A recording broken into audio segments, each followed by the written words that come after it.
Dr. Elizabeth Kane wiped the sweat from her forehead as she stared at the impossible crystal structure her team had just uncovered in the Nevada desert. The thing was huge, nearly 10 feet tall and covered in patterns that seemed to move when she looked directly at them. She had been digging in this barren stretch of land for 3 months, following geological surveys that showed unusual mineral deposits buried deep beneath the ancient rock formations. "Hey, Elizabeth, you need to see this," called her assistant, Dr. Marcus Webb, from the other side of the excavation site. He was kneeling next to another crystal formation, this one smaller but glowing with a faint blue light that pulsed like a heartbeat. "These readings don't make any sense. The energy signature is off the charts, but there's no power source anywhere." Elizabeth walked over and knelt beside him, running her gloved hands over the smooth surface.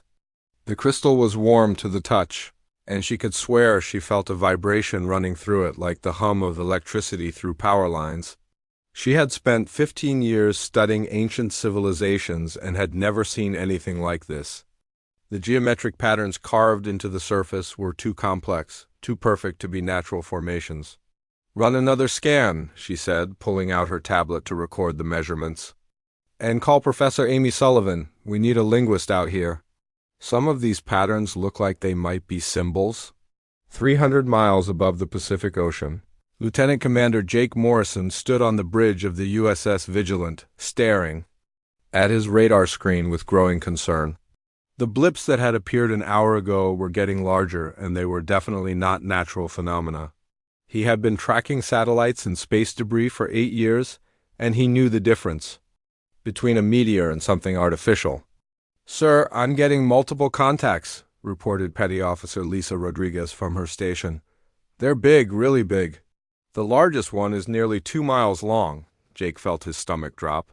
2 miles long meant these weren't satellites or space stations. Nothing humans had ever built came close to that size. He grabbed the radio and switched to the emergency frequency that connected him directly to NORAD. "Control, this is USS Vigilant. We have multiple unknown contacts approaching Earth's outer atmosphere, requesting immediate confirmation and instructions." The response came back within minutes, and it wasn't good. Similar contacts had been detected by tracking stations around the world. Whatever was out there, it was headed straight for Earth, and it was moving faster than anything humans had ever seen. In the depths of space near Jupiter, massive shapes began to decloak. The ships were unlike anything in human imagination, their HULs flowing like living tissue but gleaming with the cold light of advanced technology. Biomechanical in design, they pulsed with internal organs that pumped glowing fluids through transparent tubes. Running along their surfaces, WarPrime Zoltherin stood in the command center of the largest vessel, his elongated form encased in armor that seemed to be part of his body. His species, the Zephyrians, had conquered 43 worlds in the past 1,000 years. Each planet had fallen the same way, a quick demonstration of overwhelming power followed by the systematic harvesting of resources and the enslavement of any survivors. "Report on the target world," he commanded, his voice a harsh whisper that carried the authority of countless victories. His tactical officer, a smaller Zephyrian with cybernetic implants covering half his skull, activated a holographic display, showing Earth in perfect detail. "Third planet from the star, abundant water and biological diversity. Population approximately 8 billion primitive organisms. Technology level is crude but advancing rapidly. No significant space-based defenses detected." Zoltheron studied the blue and green world rotating slowly in the hologram. It looked peaceful, almost beautiful in its simplicity. That beauty would not last long. "Begin the approach. Standard conquest protocol. Give them 72 hours to surrender, then commence harvesting operations." Back in Colorado, General Patricia Hayes received the call she had been dreading since joining the military 30 years ago. She was at NORAD, deep inside Cheyenne Mountain, when the reports started flooding in from tracking stations around the world. The objects approaching Earth were not meteors or comets. They were spacecraft, and they were headed directly for the planet.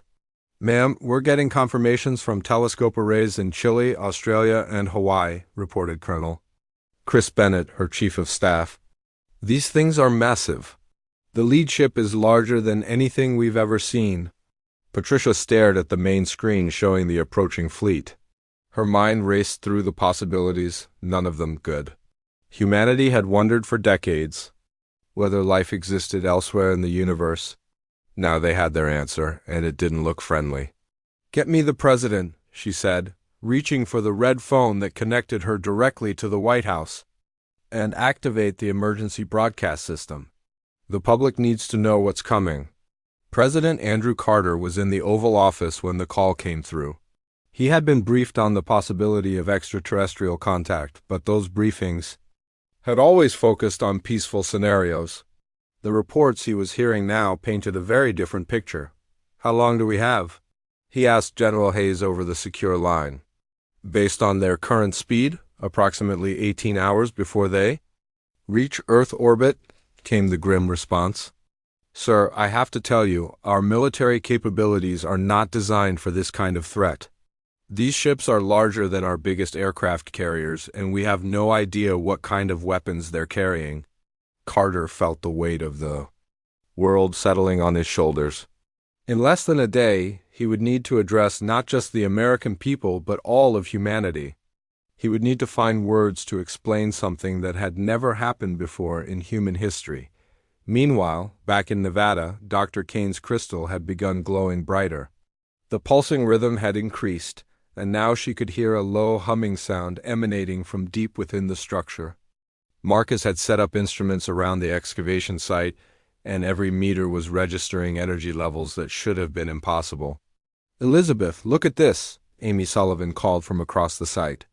The linguistics professor had arrived that afternoon and was studying the symbols carved into the crystal surfaces. "These aren't random patterns. There's a mathematical progression here, and some of these shapes match structures found in ancient sites around the world." Elizabeth joined her, and together they traced the flowing lines that seemed to spiral around the crystal. As the sun began to set over the desert, the glow from the crystal grew stronger, casting strange shadows that seemed to dance independently of their movements. "It's like it's responding to something," Elizabeth murmured, pressing her palm against the warm surface. The moment her skin made contact, the humming grew louder, and for just an instant, she could have sworn she heard something that sounded almost like a voice, speaking in a language no human had ever heard. Above them, the first alien ships entered the solar system, their biomechanical hulls gleaming in the light of distant stars. The invasion of Earth had begun, but deep beneath the desert floor, ancient guardians were beginning to stir after millions of years of patient waiting. The massive alien ships appeared over Earth's major cities just as the sun rose over Washington, D.C., War Prime Zaldaran's flagship positioned itself directly above the White House, its 2-mile length casting a shadow that plunged half the city into darkness. Similar vessels took positions over London, Tokyo, Moscow, and Beijing, their biomechanical hulls pulsing with an eerie green light that made the sky look sick. President Carter stood in the Situation Room, watching the live feeds from around the world. The alien ships hung in the air like impossible monuments, defying gravity with technology that made human science look like children playing with toys. His military advisors surrounded him, but their faces showed the same helpless expression. He felt in his own heart. "Sir, we're receiving a transmission," reported Admiral Tony Mitchell, the chairman of the Joint Chiefs of Staff. "It's coming from all the ships simultaneously, and it's being broadcast on every frequency we monitor." The main screen flickered, and suddenly they were looking at something that had never walked on Earth. Zoldaran's elongated face filled the display. His skin a pale gray color marked with dark veins that pulsed with each heartbeat. His eyes were larger than human eyes, completely black except for a thin ring of silver around the edges. When he spoke, his voice carried the cold certainty of someone who had done this many times before. "Primitive inhabitants of the Third World," he began. His words somehow translated into every human language simultaneously. "I am War Prime Zaldaran of the Zephyrian Empire. Your planet has been selected for harvesting. You have 72 hours to surrender your military forces and prepare for processing. Resistance will result in the elimination of your entire species. The transmission ended, leaving the situation room in stunned silence. Carter looked around at his advisors and saw his own fear reflected in their faces. Humanity had dreamed of first contact with alien life for generations, but none of those dreams had looked like this. What are our options? He asked, though he suspected he already knew the answer. General Hayes appeared on the video link from NORAD, her face grim. Sir, I've been reviewing our capabilities against these ships. Our most advanced fighters carry missiles that might not even scratch their hulls. These vessels are using technology that's centuries ahead of anything we have, while the leaders of the world struggle to comprehend the magnitude of the threat. Captain Lisa Rodriguez was already suiting up for what might be humanity's last stand. She commanded a squadron of F-35 fighters based out of Nellis Air Force Base in Nevada, and, despite knowing the odds, she was determined to show these aliens that humans wouldn't go down without a fight. "Listen up, people," she told her pilots as they gathered around their aircraft. "These things think we're primitives who'll just roll over and die. Let's prove them wrong." Major Chris Bennett watched from the control tower as Rodriguez's squadron launched into the desert sky. He had served with some of these pilots for years, and he knew they were the best Earth had to offer. If anyone could hurt these alien ships, it would be them. The F-35 screamed toward the massive vessel hovering over Las Vegas, their pilots pushing the engines to maximum power. As they approached, smaller ships began launching from the alien mothership. These fighters were sleek and organic-looking, moving through the air like living creatures rather than machines. Rodriguez locked onto the nearest alien fighter and fired her missiles. The weapons streaked toward their target, but something impossible happened. The missiles simply stopped in midair, held motionless by some kind of energy field before dissolving into nothingness. "What the hell?" She radioed to her wingman. "Lieutenant Danny Cooper, our weapons aren't even reaching them." The alien fighters responded with weapons that fired beams of pure energy. Rodriguez watched in horror as Cooper's plane was cut in half by a lance of blue light that passed through his aircraft like it was made of paper. The explosion that followed lit up the sky for miles around. Break off," Rodriguez shouted into her radio, but it was too late. More energy beams lanced out from the alien ships, and within minutes, half her squadron was gone. The remaining pilots scattered, their conventional weapons useless against technology that seemed to mock the laws of physics on the ground. Major Bennett felt sick as he watched the one-sided battle. The aliens weren't just winning, they were demonstrating that humanity's best weapons were toys compared to their power. When Rodriguez's crippled fighter limped back to base, trailing smoke and barely able to stay airborne, he knew that conventional resistance was hopeless. The demonstration of alien superiority continued around the world. Commander Jake Morrison led a naval task force against the ship hovering over the Pacific, but the results were the same. Their most advanced missiles were intercepted by energy fields, and when the aliens chose to retaliate, the USS Constitution simply vanished in a flash of light that left nothing behind but superheated steam. Morrison stood on the bridge of the USS Vigilant, watching his radar screen as ship after ship disappeared from his fleet. The aliens weren't even trying hard. They were playing with humanity like a cat plays with a mouse before delivering the killing blow. In occupied cities around the world, the aliens began landing troops. The Zephyrian soldiers were tall and thin like their leaders, but their bodies were heavily modified with biomechanical implants that made them look more machine than living creature. They moved through the streets with perfect coordination, setting up processing centers where humans were cataloged and prepared for transport. Former Marine Sergeant Rebecca Foster watched from a hidden position as the aliens herded civilians into one of these centers in downtown Los Angeles. The people moved like sleepwalkers, their eyes vacant and staring. Whatever the aliens were doing to them, it was taking away their will to resist. "We have to do something," whispered her companion, an engineer named Brian Lee who had joined her resistance group when the aliens first landed. Foster checked her rifle and counted her ammunition. She knew their small arms would be useless against the aliens' personal shields, but she couldn't just stand by and watch while her fellow humans were processed like cattle. Meanwhile, in Nevada, Dr. Kane's crystal had begun exhibiting even stranger behavior. The pulsing had increased to an almost frantic rhythm, and the symbols on its surface were now glowing so brightly that they hurt to look at directly. Marcus Webb's instruments were registering energy levels that exceeded anything in human technology. "It's like it's trying to wake up," Amy Sullivan observed, studying the patterns that were now moving visibly across the crystal's surface. "These symbols, they're not just decorative. I think there's some kind of activation sequence." Elizabeth pressed her hand against the crystal again, and this time the voice she heard was clearer. It spoke in a language that predated human civilization, but somehow she understood its meaning. The voice was ancient beyond measure, patient but growing urgent as it sensed the threat approaching from above. As the 72-hour deadline approached, humanity's leaders prepared for surrender. Their weapons were useless, their armies scattered, and their cities occupied by beings whose technology made human civilization look primitive. The processing centers were filling with people who no longer seemed to remember who they had been before the aliens arrived, but deep beneath the earth, in hidden chambers scattered across every continent, ancient guardians that had slept for millions of years were beginning to stir.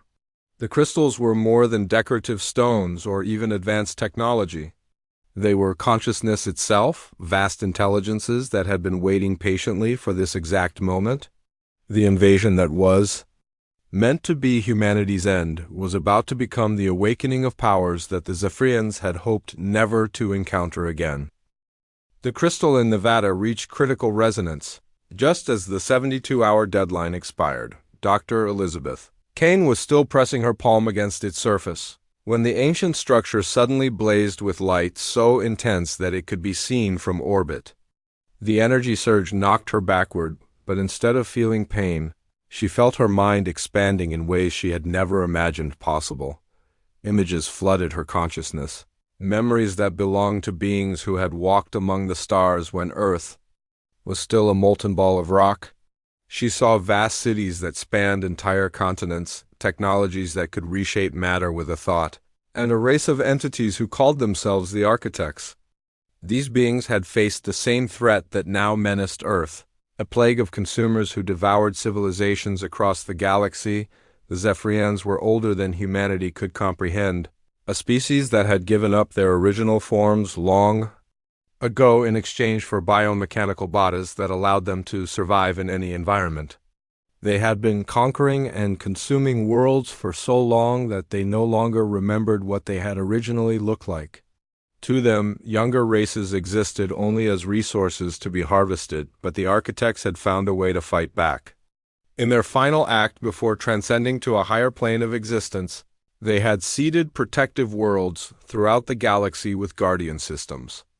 These crystalline entities were not just technology but living consciousness, designed to awaken when younger civilizations faced extinction at the hands of the cosmic plague. As Elizabeth's mind processed this impossible knowledge, the crystal began to transform. The geometric structure unfolded like a flower made of living light, rising from the desert floor until it towered 50 feet above the excavation site. Its surface rippled with patterns that seemed to exist in more dimensions than human eyes could perceive. Similar transformations were occurring around the world. In England, Stonehenge erupted with pillars of energy that reached toward the sky. The pyramids of Egypt glowed with internal fire that turned their limestone blocks transparent. Ancient sites that archaeologists had studied for centuries revealed their true purpose as guardian crystals emerged from hidden chambers deep beneath the earth. Captain Lisa Rodriguez had been shot down over the Rocky Mountains during the failed air assault, but instead of dying in the crash, she found herself standing before a guardian that had just awakened from a mountainside that had concealed it for millions of years. The entity communicated not through words but by projecting thoughts directly into her mind. She learned that Earth had been chosen as a guardian world before humanity had even evolved from primitive mammals. The architects had seen potential. in the young planet's biosphere and had planted the seeds of protection that would activate when the time came. The Guardians had been waiting patiently through ice ages and extinction events, through the rise and fall of countless species, until intelligence finally emerged that was worth protecting. The Guardian explained that the Zephyrians were not invincible. Their biomechanical technology, while advanced, was based on consumption and transformation rather than creation and growth. The Guardians represented a completely different approach to existence, one that worked with natural forces rather than against them. Prime Zoltheran felt the first tremor of fear when his sensors detected the energy signatures awakening around the planet. He had encountered Guardian worlds twice before in his long career, and both times his fleets had barely escaped destruction. The Zephyrian Empire had learned to avoid certain star systems where ancient protectors still maintained their watch. Impossible, he hissed, studying the readings that showed massive power sources coming online across Earth's surface. The scouts reported no Guardian presence. This world should have been defenseless. His tactical officer, now showing signs of genuine panic, updated the holographic display to show the emerging Guardian sites.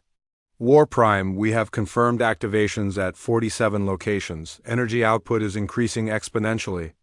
These signatures match historical records of architect technology.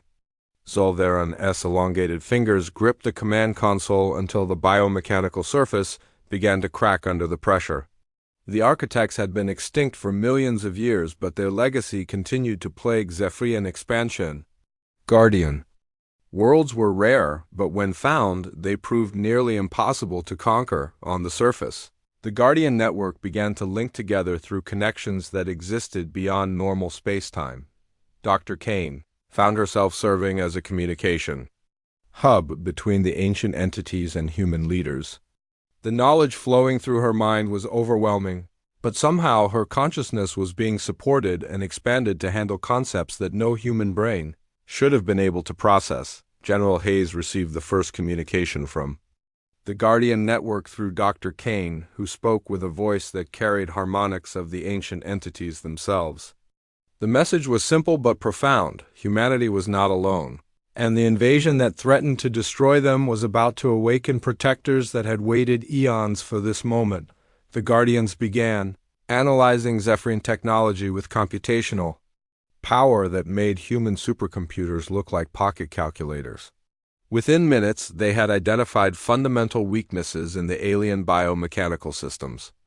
The Zephyrians had focused so heavily on consumption and transformation that they had made themselves vulnerable to technologies based on harmony and balance. Commander Morrison aboard the USS Vigilant felt his ship beginning to change as Guardian energy reached out to interface with human technology. The vessel's hull began to glow with the same patterns that decorated the ancient crystals, and his control systems started responding to thought rather than physical input. The ship was becoming something between machine and living entity, powered by forces that existed at the intersection of science and consciousness. President Carter stood in the Situation Room watching reports flood in from around the world as Guardian sites came online. The ancient entities were not taking control of humanity's defenses but were offering to work in partnership, combining their vast knowledge with human creativity and determination. The first demonstration of Guardian power came when Zoltheran's flagship attempted to destroy the crystal site in Nevada. The alien vessel fired its most powerful weapon, a beam of energy that could crack continents, directly at the towering Guardian structure. The beam struck the crystal and simply vanished, absorbed harmlessly into the entity's multidimensional matrix. The Guardian's response was swift and precise. A lance of pure force shot upward from the crystal, passing through the alien ship's energy shields as if they didn't exist. The beam didn't destroy the vessel, but instead began breaking down its biomechanical systems at the molecular level, separating artificial components from the organic base in a process that left the ship helpless but intact. Around the world, other Guardians began similar attacks on the Zephyrian fleet. The aliens found their weapons useless against entities that existed partially outside normal spacetime, while their defensive systems offered no protection against Guardian technology that attacked the fundamental structure of their biomechanical forms. Rebecca Foster and her resistance fighters watched in amazement as the alien processing center in Los Angeles suddenly went dark. The Zephyrian soldiers who had seemed invincible just hours before were now staggering around in confusion as their biomechanical implants began to malfunction. The humans who had been processed were blinking in confusion as their minds cleared of alien influence, but the Guardians' awakening came with a price.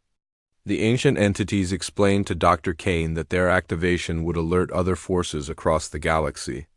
The Zephyrian Empire was vast, and Earth's Guardians represented just one node in a network that spanned thousands of worlds. The battle for Earth was about to become part of a much larger war that had been fought across cosmic timescales.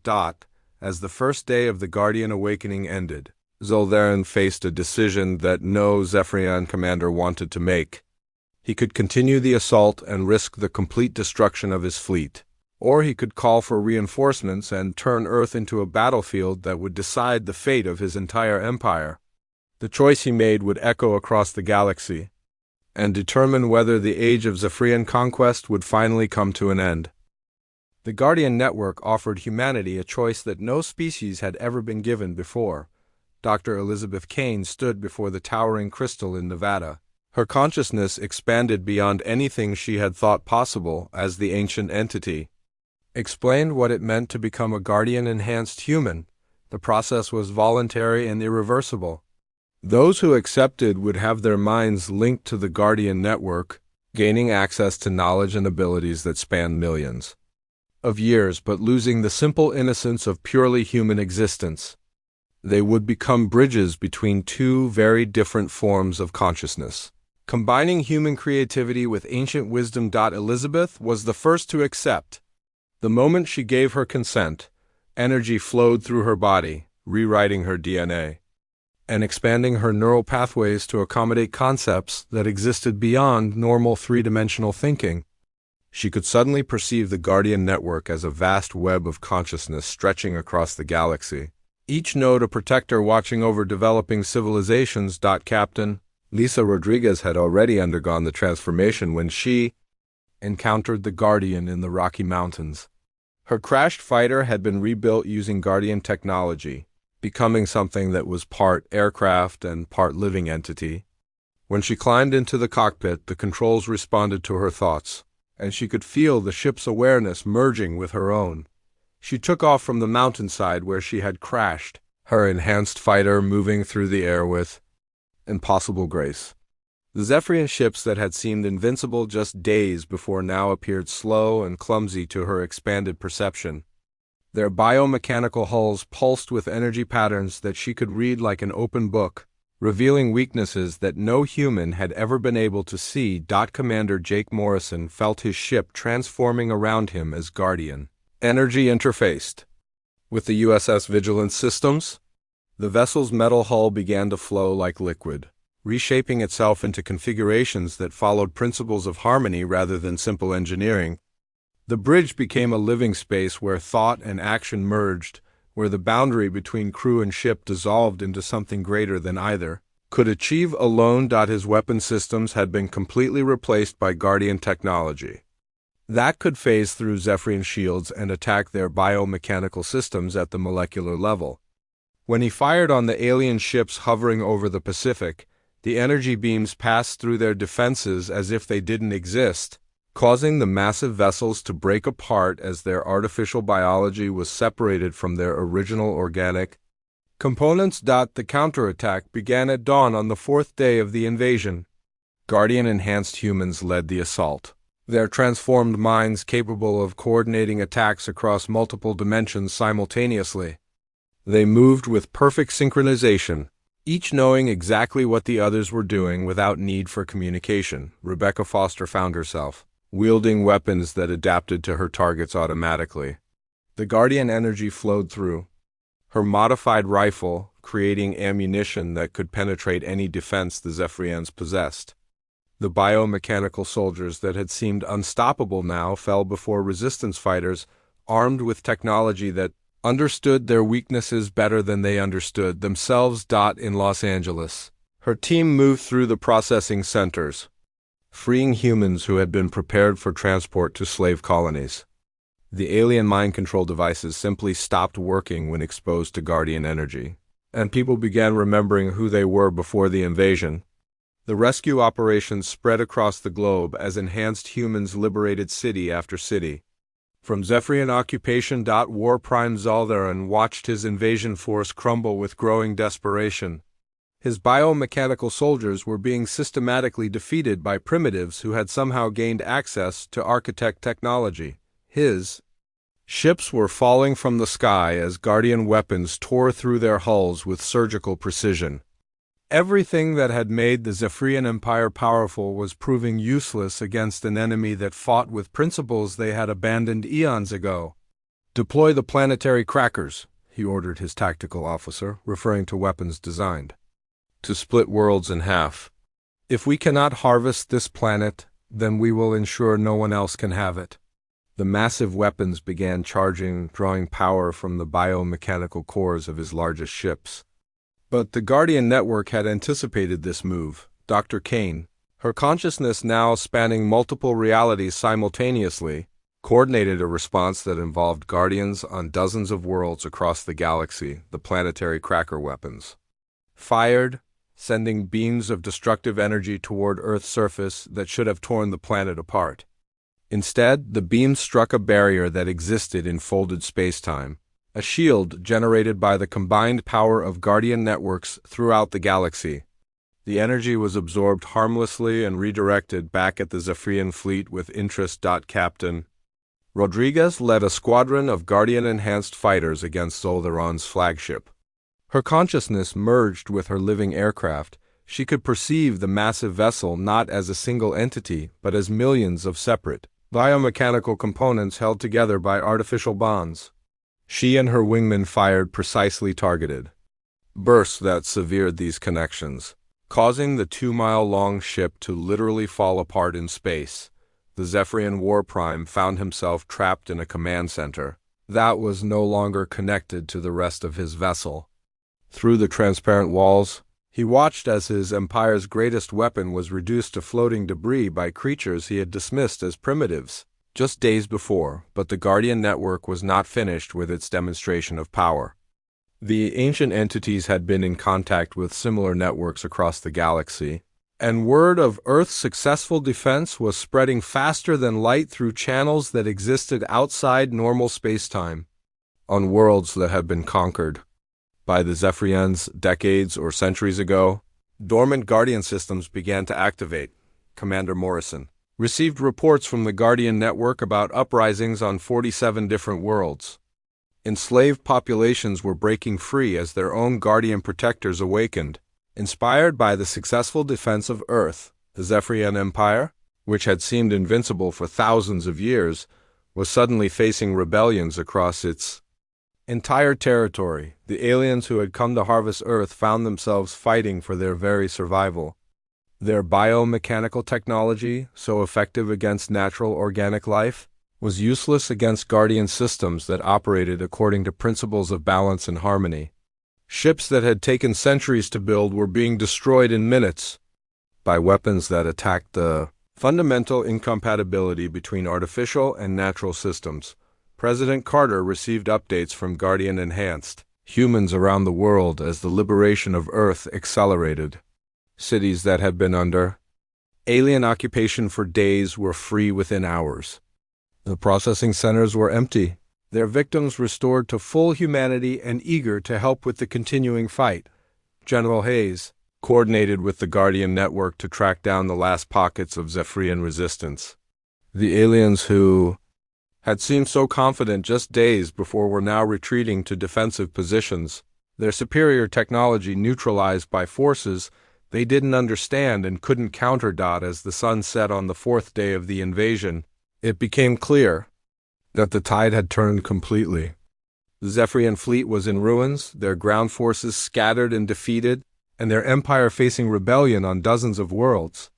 What had begun as humanity's darkest hour was becoming the beginning of a new age for the entire galaxy. But the Guardians warned that the war was far from over. The Zephyrian Empire was vast, and its leaders would not accept defeat easily. Other fleets were already being dispatched toward Earth, and the final battle would determine whether the age of Guardian protection would return to the galaxy or whether the forces of consumption would find a way to destroy the ancient network once and for all. The final battle began when the Guardian network detected massive Zephyrian reinforcements approaching from across the galaxy. War-Prime Zaldaron's defeat had triggered an empire-wide response, with every available ship being recalled to Earth. For what the aliens saw as their last chance to maintain control over their conquered territories, Dr. Elizabeth Kane stood at the center of the Nevada Guardian site, her consciousness now permanently linked to the ancient network that spanned countless worlds. Through her expanded awareness, she could perceive the approaching fleets as dark spots against the fabric of space-time itself. There were thousands of ships, representing the accumulated military might of an empire that had conquered for millennia, but the Guardian network was ready. The awakening of Earth's protectors had triggered a cascade effect across the galaxy, with dormant Guardian systems coming online on worlds that had been silent for millions of years. Ancient alliances were being renewed, and civilizations that had been enslaved by the Zephyrians were breaking free with the help of their own Guardian protectors. Captain Lisa Rodriguez piloted her Guardian-enhanced fighter through dimensions that normal human senses couldn't perceive. Her consciousness had evolved beyond purely human limitations, allowing her to navigate space that was folded through multiple realities simultaneously. She led a squadron of similarly enhanced pilots toward the incoming Zephyrian armada, their living ships moving with perfect coordination. The aliens had learned from their earlier defeats and had modified their biomechanical technology to resist Guardian interference. But the ancient protectors had anticipated this adaptation and had spent the past week analyzing and countering every possible Zephyrian response. The weapons that emerged from this collaboration between human creativity and Guardian wisdom were unlike anything that had ever existed. Commander Jake Morrison commanded a fleet of Guardian-transformed vessels that bore little resemblance to the ships they had once been. The USS Vigilant had become something that existed partially outside normal spacetime, capable of appearing anywhere in the solar system instantly. His crew had undergone the Guardian enhancement process, their minds linked together in a collective consciousness that could process information faster than any computer. The first wave of Zephyrian ships entered the solar system expecting to find a conquered world ready for harvesting. Instead, they encountered a defensive network that operated according to principles their science couldn't comprehend. Guardian weapons fired from positions that existed in folded space, appearing inside Zephyrian ships and dissolving their biomechanical systems from within. War-Prime Zaldaron commanded the second wave from his new flagship, a massive vessel that incorporated technology stolen from a dozen conquered civilizations. He had spent his entire career believing that superior firepower could overcome any defense, but the Guardians were teaching him that some things transcended brute force. His tactical displays showed impossible readings as Earth's defenders seemed to be in multiple locations simultaneously. Guardian-enhanced human fighters appeared and disappeared like ghosts, striking his ships with weapons that ignored all known laws of physics. Every time his forces adapted to one attack pattern, the humans switched to something completely different. Rebecca Foster led ground forces in the liberation of processing facilities that the Zephyrians had established on Jupiter's moons.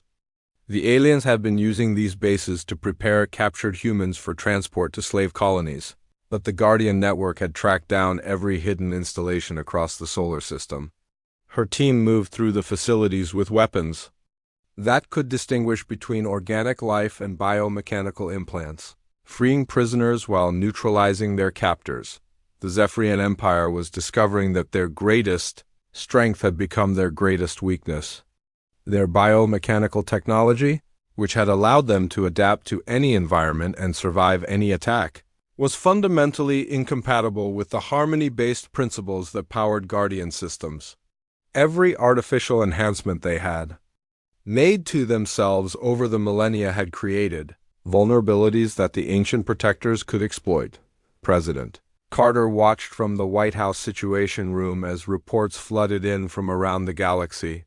The uprising that had begun with Earth's defense was spreading faster than the Zephyrians could respond. Enslaved populations were being freed by their own guardian protectors, and entire sectors of the alien empire were collapsing as their control systems failed. Dr. Kane received communications from Guardian networks on worlds that humanity had never known existed.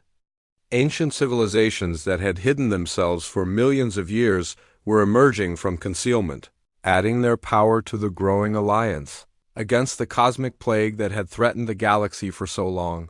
The turning point came when Zaldaran's flagship attempted to destroy Earth's moon as a demonstration of Zephyrian power.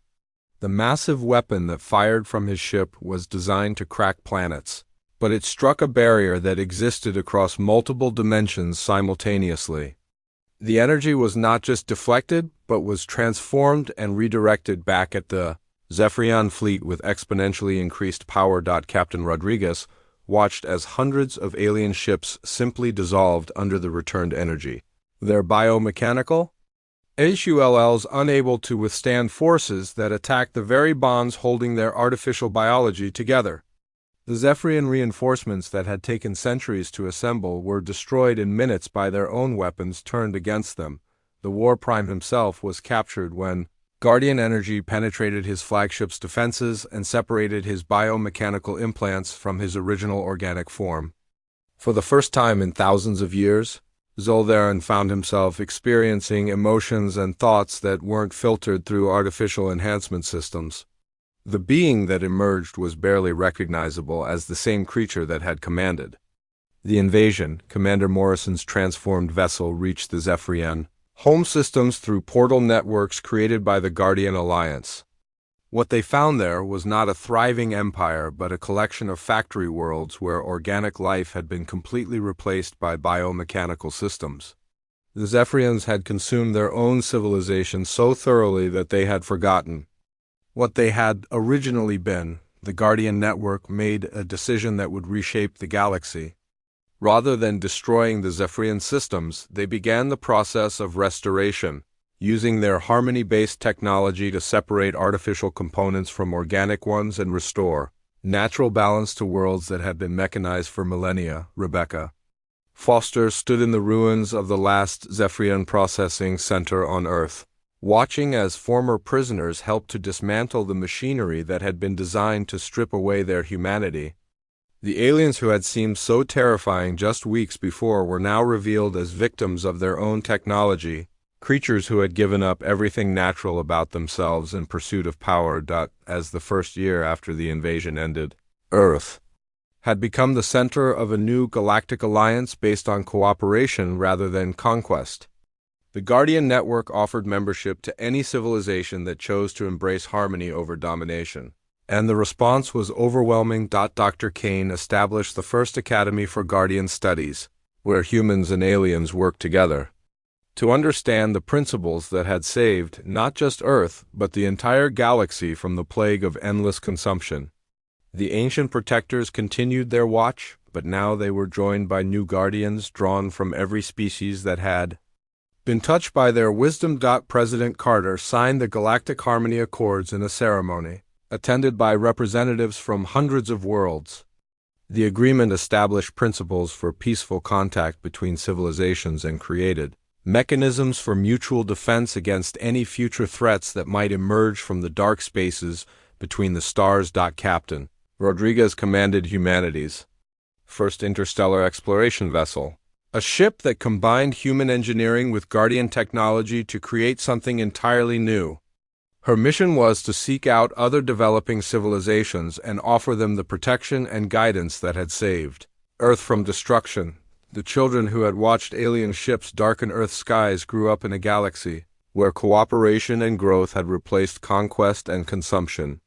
They learned about the cosmos not as a hostile place to be conquered, but as a community to be nurtured and protected. The guardian crystals that had emerged from Earth's hidden places remained active, their gentle light a constant reminder that some things in the universe were worth protecting at any cost.